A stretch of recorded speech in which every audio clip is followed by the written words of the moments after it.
నార్మల్గా బాగా హిట్ అయిన పాపులర్ ఫస్ట్ పార్ట్స్కి సీక్వెల్స్గా వచ్చిన సినిమాలు అంత బాగా ఆడాయి అన్న కైండ్ ఆఫ్ హిస్టరీ మనకి చాలా చాలా తక్కువ అనమాట. బాగా ఓవర్ హైప్తో వచ్చిన second parts either first part ఇచ్చిన థ్రిల్ని మనకి ఇవ్వకుండా ఉండడం, లేదా ఫస్ట్ పార్ట్కి అరే ఎందుకురా అనవసరంగా ఫస్ట్ పార్ట్ ఎక్స్పీరియన్స్ని ఈ సెకండ్ పార్ట్తో సీక్వెల్తో పాడు చేశారు కదా అనేటట్టు మనకి ఆ సినిమాని ప్రజెంట్ చేయడము. ఇది మన ఇండియన్ సినిమాలోనే కాదు, వరల్డ్ సినిమాలో చాలా సీక్వెల్స్కి అంటే డైరెక్ట్ సీక్వెల్స్గా వచ్చే సినిమాలకి ఉండే ఆనవాయితీ అనమాట. ఎక్కడో కొన్ని సినిమాలు మాత్రం ఈ ఆనవాయితీని బ్రేక్ చేస్తూ సెకండ్ పార్ట్స్ కూడా ఫస్ట్ పార్ట్ కన్నా బాగా ఉండగలవు, సెకండ్ పార్ట్స్ ఫస్ట్ పార్ట్ ఇచ్చిన థ్రిల్నే మళ్ళీ ఇవ్వగలవు. జనాలు సెకండ్ పార్ట్ చూసినప్పుడు ఫస్ట్ పార్ట్ కన్నా ఈ సెకండ్ పార్ట్ ఏంట్రా బాబు ఇంకా బాగుంది అనుకునే టైప్ ఆఫ్ ఫీల్లో మేము ప్రజెంట్ చేయగలము అని ప్రూవ్ చేసిన సినిమానే దృశ్యం 2.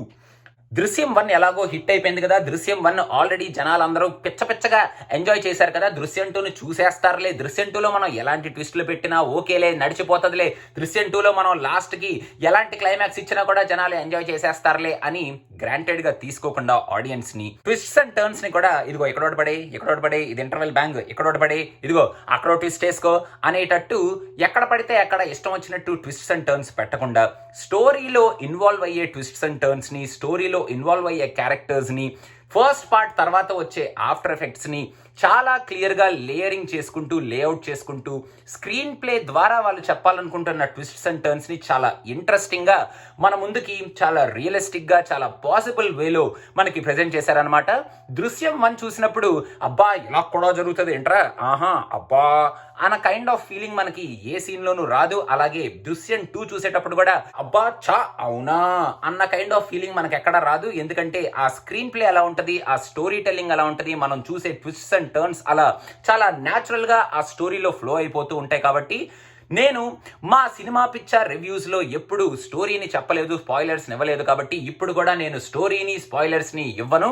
ఫస్ట్ హాఫ్ కొంచెం స్లోగా స్టార్ట్ అయిన తర్వాత సినిమాని కొంచెం ట్విస్ట్స్ అండ్ టర్న్స్ ఇచ్చుకుంటూ పికప్ చేసి లాస్ట్ హాఫ్ అన్ అవర్ మాత్రం ఒక థ్రిల్లింగ్ రైడ్, ఒక ఎక్స్ట్రాడినరీ రైడ్ మనకి ప్రజెంట్ చేస్తారు director Jeethu Joseph. So first part ఇచ్చిన థ్రిల్ని సెకండ్ పార్ట్లో మన అందరికీ మళ్ళీ ఇచ్చినందుకు, సీక్వెల్స్ ఫస్ట్ పార్ట్ కన్నా బాగా ఆడవు అన్న మిత్ని బ్రేక్ చేసినందుకు జీతూ జోసెఫ్కి డెఫినెట్గా మనం కుడోస్ చెప్పాలి. అండ్ ఈ క్రెడిట్ కంప్లీట్గా జీతూ జోసెఫ్కే ఇవ్వాలి. మోహన్ లాల్ మనందరికీ తెలిసిందే ఎక్స్ట్రాడినరీ పర్ఫార్మెన్స్ ఇచ్చాడు జార్జ్ కుట్టి రోల్లో.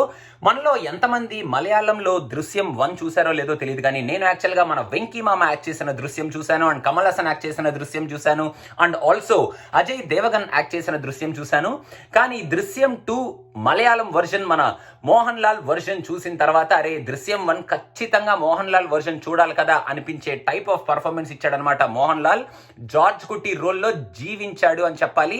Meena also did a great job. And మీనాతో పాటు ఆ డాటర్ రోల్స్లో ప్లే చేసిన వాళ్ళు కూడా బాగానే ప్లే చేశారు. అండ్ మిగతా క్యారెక్టర్ ఆర్టిస్టులు కూడా వాళ్ళకి ఎక్కువ స్కోప్ లేకపోయినా వాళ్ళ క్యారెక్టర్ని వాళ్ళు జస్టిఫై చేసుకుంటూ, మనం క్యారెక్టర్ ఆర్టిస్ట్ గురించి క్యారెక్టర్స్ గురించి మాట్లాడినా కూడా ఈ సినిమాలో కొన్ని ట్విస్టులు అండ్ టర్న్లు బయటకు వచ్చేస్తాయి. కాబట్టి మనం ఆ క్యారెక్టర్ ఆర్టిస్టుల గురించి కూడా మనం పక్కన పెట్టేద్దాం. సో ఓవరాల్గా దృశ్యం 1 కనుక మీకు నచ్చితే దృశ్యం 2 అరే ఏం తెస్తారా దృశ్యం 1ని పాడు చేస్తారా బాబు దృశ్యం 2 చూసి అన్న కైండ్ ఆఫ్ ఈక్వేషన్లో మీరు కనుక ఎవరైనా ఉంటే ఈ సినిమాని ఒక్కసారి చూడండి. ఆ ఈక్వేషన్ డెఫినెట్గా మారిపోతుంది. అండ్ దృశ్యం 2 lived up to the hype, దృశ్యం 2 lived up to the expectation, and దృశ్యం 2 is a fitting sequel to దృశ్యం 1 అనేటట్టు మనకి ఈ సినిమాని ప్రజెంట్ చేశారనమాట మన డైరెక్టర్ జీతూ జోసెఫ్. సో ఇప్పుడు మన వెంకీ మామ ఆల్రెడీ రెడీ అయిపోయారు దృశ్యం 2ని మనకి ప్రజెంట్ చేయడానికి. నేను మలయాళం వర్షన్ చూశాను, అయినా తెలుగులో మన వెంకీ మామ కోసం మళ్ళీ తెలుగు వర్షన్ కూడా చూస్తాను. కాబట్టి మొత్తానికి దృశ్యం 2 is must and should watch అనమాట. దృశ్యం 1 చూసిన వాళ్ళందరికీ. దృశ్యం 1 చూడకపోతే మాత్రం హ్యాపీగా దృశ్యం 1 పెట్టుకొని చూసేసి కంటిన్యూషన్గా దృశ్యం 2 చూసేయండి. And you will have more enjoyment watching these 2 parts together అనమాట. సో అదనమాట సంగతి. ఇంకా మీరందరూ క్లోజ్ చేసే ముందు, ఈ వీడియో క్లోజ్ అయ్యే ముందు ఒక చిన్న trailer of cinema pictures upcoming show me అందరి కోసం. ఈ ట్రైలర్ కూడా ఒకసారి చూసేసి ఈ ట్రైలర్ ఎలా అనిపించింది అనేది మా కింద కామెంట్స్లో మెన్షన్ చేయండి. దృశ్యం 2 గురించి మేము లెట్స్ టాక్ మూవీస్ కూడా చేస్తాం. సో ఆ వీడియో గురించి కూడా వెయిట్ చేస్తుండండి. అండ్ ఈ ట్రైలర్ని ఇప్పుడు వీక్షించండి. Thank you. మనం జీవితంలో ఎన్నో పాటలు వింటుంటాం. వర్క్ చేసేటప్పుడు పాట, వర్కౌట్ చేసేటప్పుడు పాట, వంటింట్లో ఉన్నప్పుడు పాట, వరండాలో రిలాక్స్గా కూర్చొని కాఫీ తాగుతున్నప్పుడు పాట, మరి డ్రైవ్ చేస్తున్నప్పుడు పాట, డ్రైవ్ పక్క సీట్లో కూర్చున్నప్పుడు కూడా పాట. ఇలా మన పాట అనేది మన జీవితంలో విలీనమైపోయింది. సో ఈ పాటల ఒక అర్థాన్ని మీకు తెలియజేయడానికి, మరియు ఈ పాటలు ఇంత అద్భుతంగా రాసిన ప్రతి ఒక్క లిరిక్ రైటర్స్ గురించి మీకు తెలియజేయడానికి మా ఒక చిన్ని ప్రయత్నం. ప్రతి వారం లిరిక్స్కి హై వాల్యూ ఉన్న ఒక మధురమైన పాటని, మరియు లిరిక్స్కి ఎటువంటి ప్రాధాన్యత లేకుండా జస్ట్ ఒక ట్యూన్ వల్ల, లేదా ఒక బీట్ వల్ల, లేదా ఒక క్యాచీ వర్డ్స్ వల్ల ఉన్న సాంగ్స్ని, మిమ్మల్ని అలరించిన సాంగ్స్ని, మలినమైన సాంగ్స్ని మీ ముందుకి తీసుకొస్తాము. మేము ఎవరిని కించపరచడానికి కానీ, ఆ పాట బాగాలేదు, ఈ పాట బాగుంది అని ఇవాల్యుయేట్ చేసి సెగ్మెంట్ చేయట్లేదు.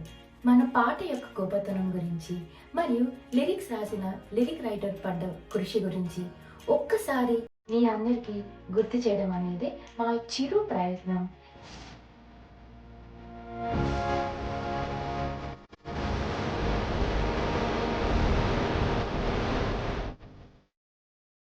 Please subscribe to our channel cinema picture and like చేయండి, షేర్ చేయడం మాత్రం మర్చిపోకండి. Thank you.